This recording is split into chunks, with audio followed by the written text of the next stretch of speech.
I've got a whole list of things I want to do to the Roadster. It needs to have emergency brakes. The seats are bolted down to the wood, but I want to make holes through the metal and bolt the seats down to the metal. I also want to put hooks in here for seat belts. I've got some aircraft seat belts to go in here.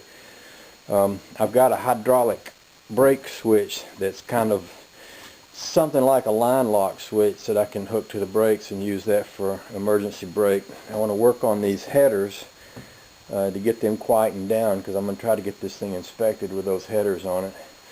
Obviously I need a windshield. I've got a piece of plexiglass back here. I don't think I'm actually going to use the plexiglass for the windshield, but I think I may go ahead and cut one anyway, because it'll kind of give me a template.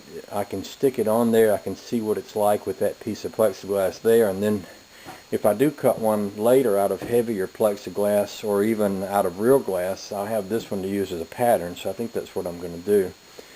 I've also got some gauges. I want to redo my wiring. I want to get my speedometer gauge in there and get a cable put on it.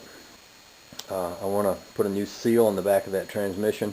Really got quite a long list of things to do, and I got to get started sometime. So today is Christmas Day. I believe, if I'm not mistaken, I cranked this thing for the first time Christmas Day last year. So it seemed like a good day to get started. I think I'll start by getting the Rambler in here, getting the back end up in the air, getting the tires off of it, load that all in the truck, and get it ready to go tomorrow. I'm going to need some more parts. I'm going to need a rear end seal and a speedometer cable, and so I'm just going to make a list and plan to go to the parts store in the morning, and then we'll just kind of go from there.